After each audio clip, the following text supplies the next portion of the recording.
Magandang hapon po mga Pilipino sa buong mundo at Pilipinas. Atin pong i-deliver sa inyo yung isang report ng isang magaling na komentary mula sa Geopolitical Economy Report na ito nyo makikita. Nakadeliver nga lang sa English pero I hope so intindihan nyo rin. At napakaklaro ng kanyang paliwanag kung bakit nanalo si comebacking Donald Trump to become the president for the second time of the United States of America. At kung bakit natalo naman ang kanyang katunggali na sa Democratic Party na si Kamala Harris, Vice President sa kasalukuyan. At ito po yun. At pakinggan niyo po. Donald Trump is coming back to the White House. Trump won the 2024 U.S. presidential election in a landslide, defeating his Democratic opponent Kamala Harris by 5 million votes. Unlike in 2016, where Donald Trump had only won the Electoral College but he lost the popular vote, this time around, he won the popular vote by a big margin. So how did this happen? How did the Democrats and Kamala Harris get crushed so thoroughly? Today I'm going to be explaining why, and I'll discuss what a second Trump term will mean for the US and the economy. Now, I'm going to do a separate video explaining Trump's impact on foreign policy and on the world, on China, Russia, Israel, Iran. There are a lot of issues to address, but I want to keep this relatively shorter because I don't want to make this over an hour long. Today I want to focus on answering the question specifically, why did Kamala Harris lose so badly?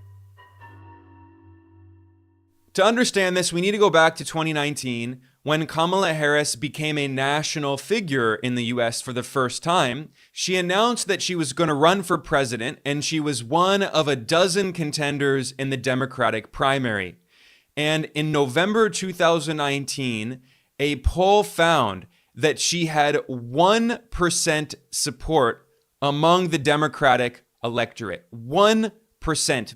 Harris was so unpopular that she actually withdrew from the race before the Democratic primary officially even began in 2020. And one of the main reasons is that Harris didn't really offer anything, and no one really knew where she stood politically, because Kamala Harris had made her name in California as the Attorney General with a tough on crime agenda. She had proudly referred to herself as California's top cop. She threw poor parents in jail when their children didn't go to school. And yet, in 2019, in the lead up to the 2020 election, she suddenly portrayed herself as a progressive, going against her entire political career. Now, let's not forget the historical context here. In the 2016 and 2020 primaries in the Democratic Party, Bernie Sanders was very popular. And in fact, in 2017, a poll found that Bernie Sanders was the single most popular politician in the United States. And of course, he was running on a very progressive agenda, but especially focusing on economic issues, challenging the billionaire oligarchs that dominate US politics. He wanted to get money out of politics. He wanted to serve working people in the country and not billionaire elites. He promised higher education would be free. He promised universal health care. So some other candidates in the Democratic Party were trying to steal some of that thunder and portray themselves as progressives, despite the fact that for many years they had been very right-wing Democrats. Kamala Harris is an example of this. She constantly flip-flopped, claiming that one day she was a progressive and the next day she was a tough on crime, top cop, conservative Democrat, and no one could trust her. Authenticity matters a lot in politics, and everyone could see clearly that Harris was a phony. There are so many interviews in which Kamala Harris is asked a question by a journalist and she refuses to answer the question. She responds with 50 words that sound like an answer, but if you actually listen to them, they mean nothing. She was the master of evasion, and no one felt they could trust her. The work that we have done has resulted in a number of movements in that region by Israel that were very much prompted by or a result of many things, including our advocacy for what needs to happen in the region. But the fact that Kamala Harris had no consistent ideology and really didn't believe in anything is also one of the reasons that the Democratic Party leadership loved her. Because the Democratic Party leadership, which is funded by big billionaires and big corporations, could use Kamala Harris as a symbol, as an empty vessel to try to win the election. That's why Joe Biden picked her in 2020 during his race, because he and the Democratic Party donor class knew that she would not rock the boat. Because even though Bernie Sanders was extremely popular with his left-wing economic proposals, in reality, the Democratic Party leadership is entirely accountable to the billionaire donor class, and the strategy of the Democrats for years now has been to continuously move further and further to the right to try to win over so-called moderate Republicans. This was spelled out very clearly by the Democratic Party leader and Senator Chuck Schumer of New York. He famously said, quote, "For every blue-collar Democrat we lose in Western Pennsylvania, we will pick up 2 moderate Republicans in the suburbs in Philadelphia," end quote. So this has been the Democratic Party strategy going back to Hillary Clinton's race in 2016, Biden's race in 2020, and Kamala's race in 2024. Kamala Harris ran a very right-wing campaign, even to the right of Joe Biden, and she was campaigning with the support of neoconservatives like Dick Cheney. Harris held campaign events with the former Republican Congresswoman Liz Cheney, the daughter of Dick Cheney, and her slogan was country over party. She didn't actually present any tangible policies that people cared about. It was all this idea that we have a very big tent that brings together right-wing Republicans from the Bush administration with the Democrats. And I also want to thank your father, Vice President Dick Cheney, for his support and what he has done to serve our country. She thanked Dick Cheney, one of the architects of the Iraq War, for serving our country, as she put it. Dick Cheney was the vice president under George W. Bush of the Republican Party. 2 decades ago, he was the main enemy of the Democrats. They rightfully condemned and protested Cheney and Bush for invading Iraq, which caused 1 million Iraqi deaths. But in 2024, they were literally campaigning with the Cheney family. And let's not forget that Kamala Harris never had a Democratic mandate for her campaign for president. She had never run in a primary. There was no Democratic primary because it was assumed that Joe Biden would be the candidate as the incumbent president. But because of his very bad state of mental health, to put it euphemistically, Kamala Harris was anointed by the Democratic Party leadership, despite the fact that she was very unpopular with the American people. So even before she started campaigning, she did not have a lot of support. And then when Harris was given the nomination by the party to be their candidate, she ran a very right-wing campaign. She tried to out-Trump Trump on immigration, which is one of the most insane things you can think of. She insisted that the Democrats were going to be really tough on immigration and basically echoed similar rhetoric of Trump. Now, why would someone vote for a softer version of Trump when they can just vote for Trump? I mean, what is the point of this strategy? It makes no sense. This is exactly what Hillary Clinton and the Democratic leadership did during the 2016 race, when Clinton and Trump were the 2 least popular politicians in the United States, and Bernie Sanders was the most popular politician. But the billionaire donor class that fund the Democratic Party hated Bernie, of course. In fact, not only did the Democratic leadership not learn anything from their failure in 2016, they doubled down on the same failed strategy, and Hillary Clinton admitted that she was advising Kamala Harris in the 2024 election. So what is your assessment of the stakes of this election? I mean, you are in a very exclusive club of people who've ever run for president, let alone run against Donald Trump. So to what extent do you offer counsel, or do you speak with Kamala Harris about how to run against Donald Trump, who, as you've said, is a different candidate now, a darker candidate, arguably, than he was in 2016? That's absolutely true, Willie. You know, I've talked with Kamala a few times. I obviously talked with her before the debate. Hillary Clinton was the only person who had ever lost an election to Trump, and she was advising Kamala on how to beat Trump. So maybe it's no surprise that Kamala lost to Trump. But the reality is that structurally, the Democratic Party is not capable of learning that lesson because it is entirely dependent on donations from big corporations, from Wall Street, from billionaire oligarchs. And Kamala Harris spent half of her campaign trying to woo those oligarchs on Wall Street.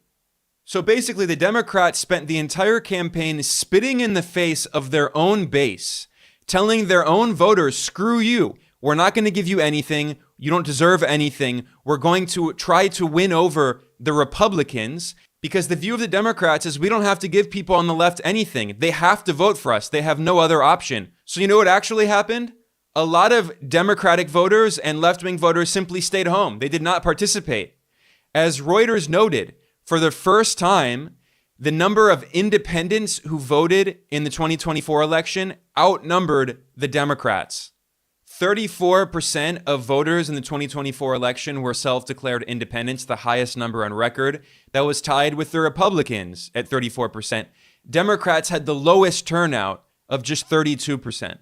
And even in major Democratic strongholds like Massachusetts, local media outlets noted that turnout was much lower because so few people were motivated to actually vote for Kamala Harris. Because think about it. What was Harris actually offering people? What were her concrete proposals? There were very few of them. She was very evasive in almost all of the interviews she did. She never clearly answered the question. And her entire campaign slogan was, "We're not Donald Trump." That's it. They're saying, vote for us because we're not the other guy. We're not going to offer you anything. We're not going to do anything for you. How are you going to motivate people to vote for you if you're not promising them anything? Donald Trump's promising people a lot. We know what Donald Trump's proposals are. High tariffs, build the wall, deport immigrants. A lot of these proposals are very crazy and extreme, but he's offering people something tangible. He's saying we're going to change the status quo, whereas the Democrats are saying we're not going to offer you anything. We're going to continue with the status quo because the status quo is good. This was the same strategy of the opponents of Brexit in the UK. They said everything's fine. We don't need to offer anyone anything. And what happened? They lost. The Brexiters won. Because they were offering people something, even though they were often full of BS, even though their promises were false, they were still offering something. And Trump, of course, has this reputation of being a political outsider and a populist. Now, today I'll explain why that's completely fraudulent. It's false. Donald Trump is also funded by many billionaire oligarchs on Wall Street. He cut taxes on the rich during his first term, which led to billionaires paying lower taxes than the working class. His policies hurt working people and helped the rich. But his populist rhetoric still motivated people to vote for him, whereas the Democrats did not motivate anyone. A good example of this is Michigan, a key swing state in the election. Now, Obama won Michigan and Biden won Michigan, but Kamala lost Michigan. It was Trump who won Michigan.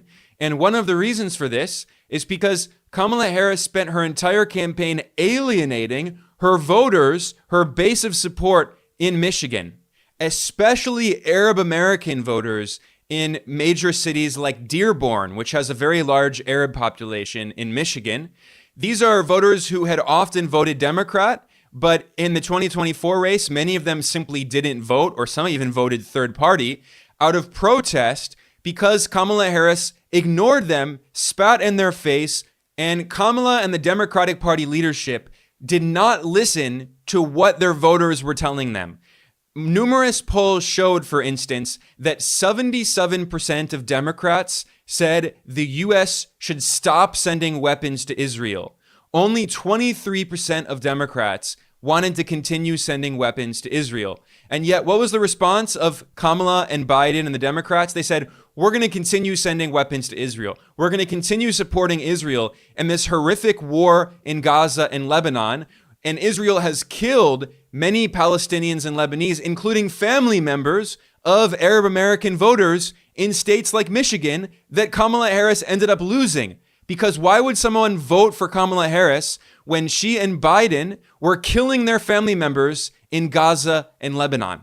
In fact, a poll published in August, just a few months before the election, showed that Kamala Harris could have easily won more support and Democratic voters in key swing states. All she had to do is promise that the U.S. would stop sending weapons to Israel, and in Pennsylvania, 34% of respondents said they would be more likely to vote for her if she did that. Only 7% said they would not be more willing to vote for her, and yet she refused to. In Arizona, 35% of people said they would be more likely to vote for her if she vowed to stop sending weapons to Israel. In Georgia, 39% said they would be more likely to vote for her. Only 5% said they would be less likely to vote for her. So, quite literally, the Democrats were going against their own voters because they wanted to continue supporting Israel and this horrific war, because for the Democratic Party leadership, the U.S. empire is more important than the people of the U.S. They care more about waging wars around the world and maintaining the hegemony of the U.S. empire with its 800 foreign military bases. They care more about maintaining U.S. control over West Asia, over the Middle East, over its strategic resources, its oil and gas. They care more about fueling the war in Ukraine and sending tens of billions of dollars of weapons to wage a proxy war against Russia. They care more about the empire than their own voters. So when you do that, when you spit in the face of your voters, they don't turn out, and Democratic turnout in the 2024 election was low, and you lose. Simple. It's very easy to explain. Now, some people would respond to this argument by claiming that U.S. voters all just moved far to the right in the 2024 race, and Kamala Harris had to continue moving to the right because that's where the voters were. But look at a state like Michigan. Donald Trump won Michigan, but meanwhile, some of the most left-wing members of Congress won races in Michigan in a landslide. For instance, the Palestinian-American leftist Democratic member of Congress, Rashida Tlaib, won in a huge landslide with 70% of the vote. And Tlaib had refused to endorse Kamala Harris in protest of Kamala Harris's staunch support for Israel. So Donald Trump won Michigan, but one of the most left-wing members of Congress won Michigan in a landslide. So it's not that all voters in Michigan suddenly decided to become all far-right Trump supporters. The reality is that Kamala Harris was extremely unpopular, and voters punished her for that. Another example was Ilhan Omar. Omar is also a very left-wing member of the Democratic Party, and she's against war. She has criticized Israel and its horrific U.S.-backed war in Gaza and Lebanon, and she won in an even bigger landslide in Minnesota. A pro-Israel Republican was running against her. The pro-Israel Republican only got 25% of the vote. Ilhan Omar got 75%. It wasn't even a real competition. Because when you actually give your voters what they want, you win the election. I know that's a shocker. It's a surprise. But the Democratic Party leadership doesn't care because it's funded by big billionaire oligarchs and big corporations, and they insist on this failed strategy of trying to win over moderate Republicans. But that's not how reality works. The reality is that 94% of registered Republicans voted for Donald Trump in the 2024 election and in the 2020 election. Only 5% of registered Republicans voted Democrat in the 2024 election. This idea of the anti-Trump Republican or the moderate Republican who will vote for Kamala Harris, they barely exist. They're a tiny, tiny minority of neoconservatives like Dick Cheney and Liz Cheney, and the media loves them, but they do not represent the vast majority of voters. Now, if you looked at the polls over months, consistently, voters said that one of the most important issues for them was the economy, the bad state of the economy, and 67% of voters said the economy was not good or was poor. But some mainstream reporters like the Washington Post's Jeff Stein, they were surprised by this because they said, look, the economy is doing so well. Stocks are booming. Inflation has fallen. GDP is growing. They could not explain why there's so much voter dissatisfaction. But the answer is obvious. It's because average people, working people, have not benefited from the economic growth in the US, which has been largely concentrated in the financial sector, and the benefits of growth have gone to rich elites. Just 10% of rich Americans hold 93% of all stocks, the highest level ever recorded. The bottom 50% of Americans hold just 1% of stocks. They don't care. The bottom 50% of the country doesn't care that the S&P 500 is skyrocketing, that the Nasdaq is skyrocketing, because they're not actually benefiting from that. A small handful of rich elites are benefiting, but of course, those rich elites fund politicians and the political campaigns of both Kamala Harris and Donald Trump. Of course, Trump doesn't actually have solutions to these problems, but he's not the incumbent. Kamala Harris is the vice president. She is the face of the economic problems that people are facing. The Financial Times published a really good article that explains that the U.S. economic boom is a mirage. It's lopsided. Brittle quality helps explains why so many Americans will cast votes in anger.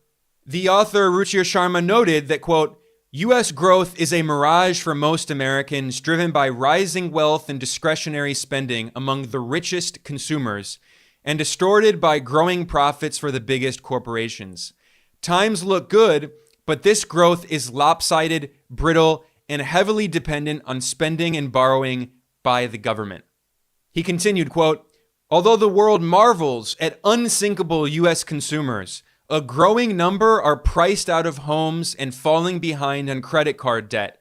The bottom 40% by income account for 20% of all spending, while the richest 20% account for 40% of spending. That is the widest gap on record, and it is likely to widen further. Most Americans now spend so much on essentials, such as food, that they have little left for extras like travel or eating out, end quote. This is a key statistic. 40% of spending is carried out by 20% of the richest population. 20% of spending is carried out by 40% of the population. Of course, that's just spending. If you look at the inequality in household wealth, it is incredible how unequal the U.S. is. 0.1% of the population has 14% of wealth. The top 5% of the population have over 30% of wealth.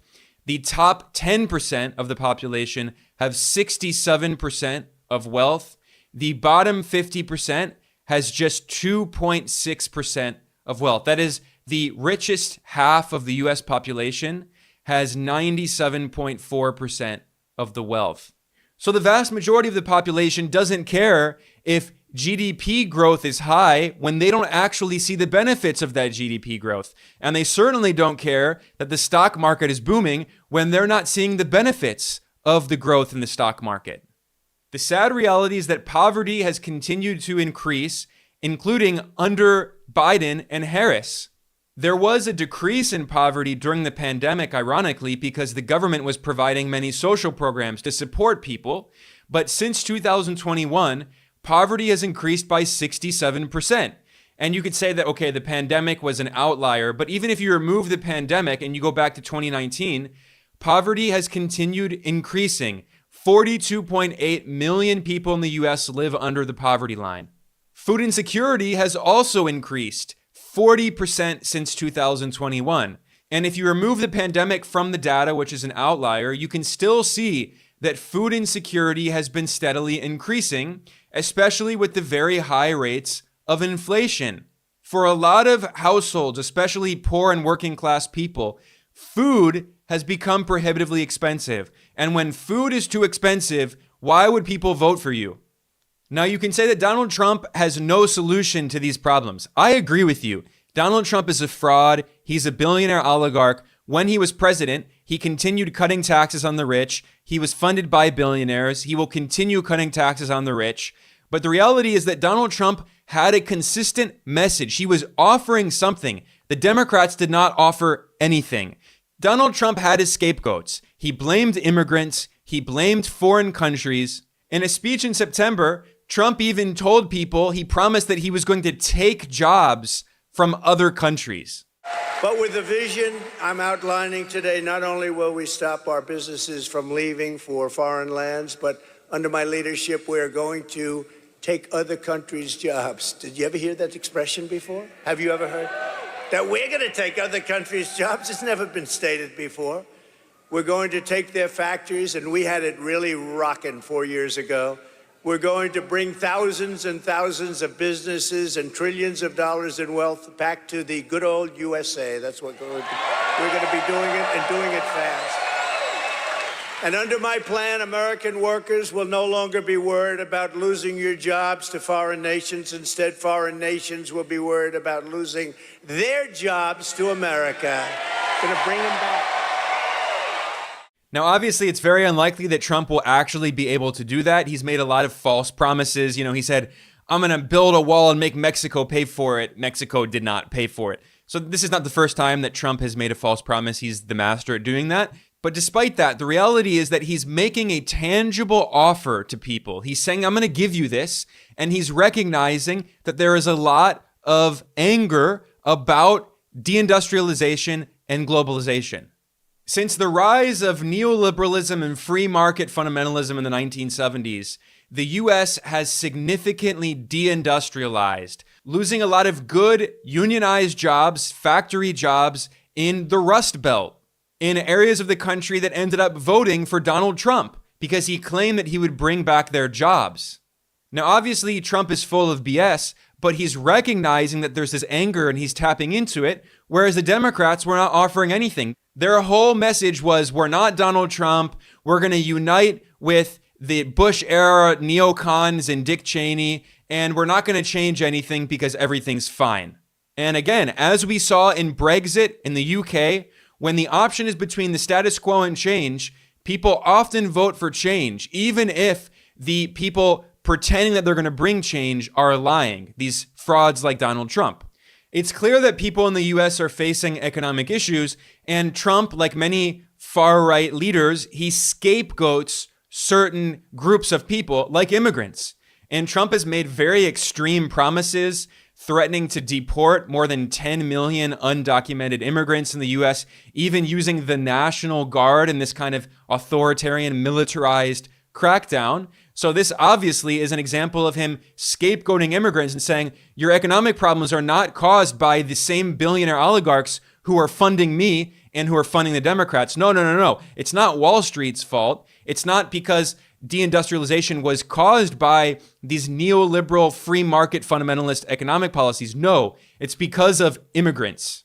This could ironically create a lot of economic problems in the US because a lot of immigrants work very low-paid menial jobs, but that are very important for the economy. Growing food, working on farms, for instance, which could not be more important, is providing food for people, or working in slaughterhouses, for instance. There are a lot of immigrants who work there, and it's going to be difficult to find people who are willing to work these dangerous and low-paid jobs.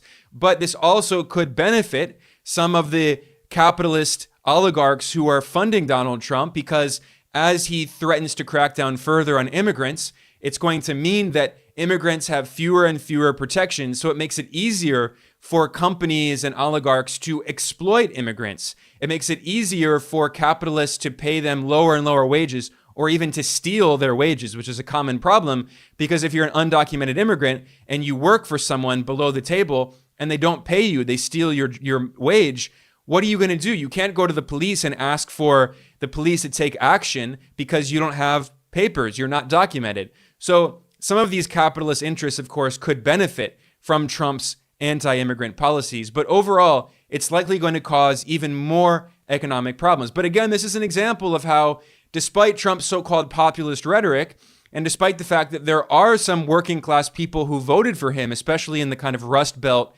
areas, the reality is that they're probably going to be hurt by Trump. An analysis of Donald Trump's tax proposal by the Institute on Taxation and Economic Policy found that Donald Trump will end up reducing taxes on the richest 5% of the country and increasing taxes on everyone else. And taxes will go up the most on the poorest 20% of working class Americans.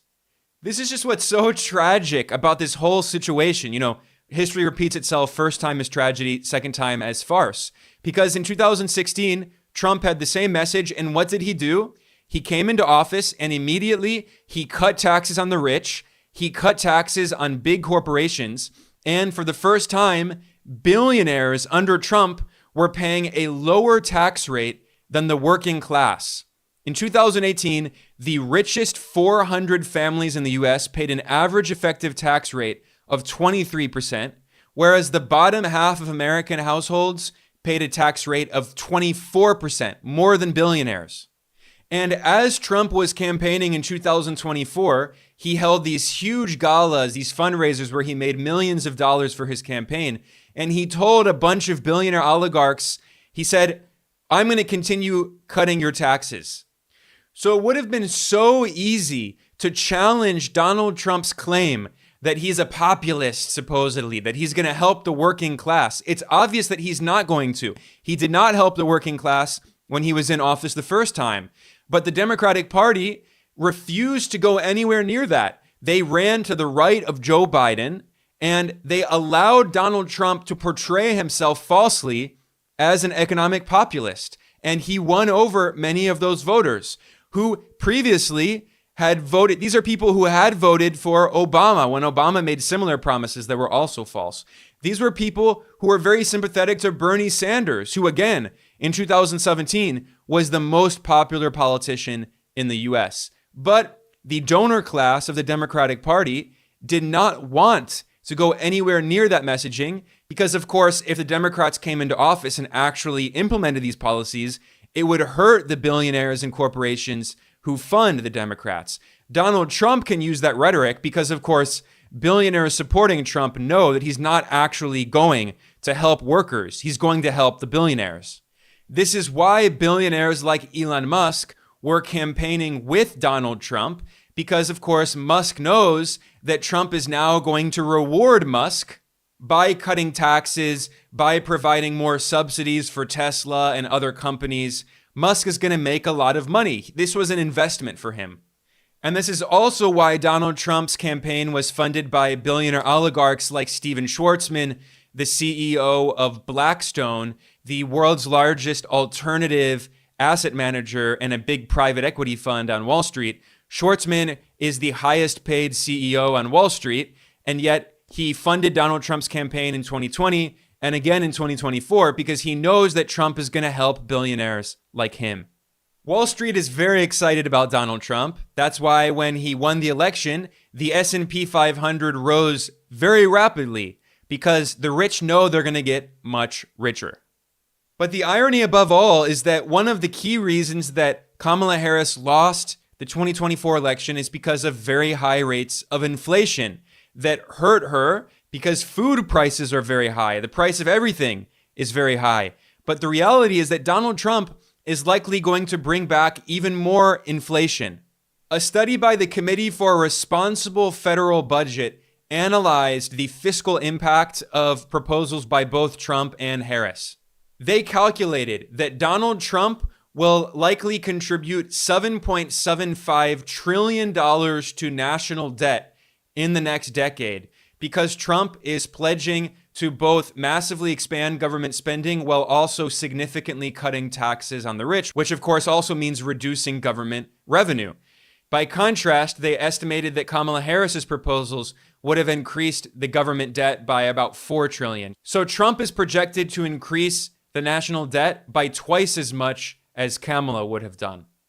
A separate analysis by the Penn Wharton Business School of the University of Pennsylvania estimated that Donald Trump's tax cuts on the rich and other proposals will increase U.S. government deficits by $5.8 trillion, nearly $6 trillion over the next decade. So we're likely going to be entering another period with high rates of inflation. Now, of course, the U.S. government can pay off that debt because the U.S. government's debt is in dollars and the U.S. can print dollars. But of course, that means there will be more inflation. So that's the trade-off.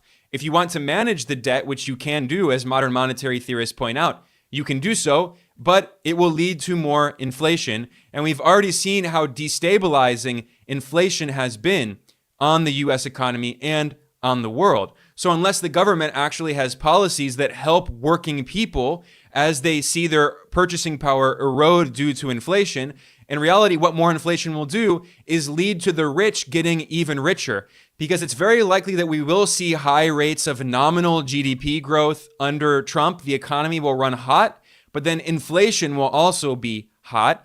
And that means that the stock market is likely to continue to boom, especially as taxes are cut on the rich. So the S&P 500 will go up more and more. And we already see that 93% of stocks are held by 10% of the population. So that already horrific wealth inequality in the US is likely to continue getting even worse under Trump. Investors are already expecting higher inflation. This is why the yield on the US 10-year Treasury security steeply rose when Donald Trump won the election. This is a sign that they expect that there will be higher rates of inflation and that the economy will be running hot, so the Federal Reserve will go back to raising interest rates, which will lead to higher yields on Treasury securities. And this isn't even to mention the impact of tariffs. Donald Trump has pledged very high tariffs on multiple countries, including blanket 60% tariffs on Chinese goods, which will likely lead to even more inflation because the US imports so many products from China, and those will be more expensive because of the tariffs. I'm going to talk about the impact of Donald Trump's policies on China and many other countries in a separate video, but today I wanted to focus specifically on why Kamala Harris lost the election, and I didn't want to make this video too long. So definitely check back for my video explaining the impact of Donald Trump's victory on US foreign policy and the rest of the world. But on that note, I'm going to conclude. I hope I helped people to understand a little bit of what's going on in US politics, why Donald Trump is coming back to the White House, and why the Democrats have yet again failed like they did in 2016, why they have not learned lessons because the political party itself, the Democratic structure, is entirely dependent on billionaire oligarchs, the donor class, that refuse to learn lessons because it goes against their economic interests. And of course, why Donald Trump was able to use kind of populist rhetoric that tapped into anger at the current economic problems, but how he's not going to actually solve those economic problems. Likely they will continue to get worse.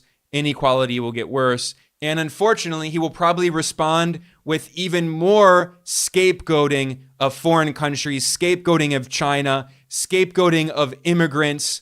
It's going to be 4 very difficult years.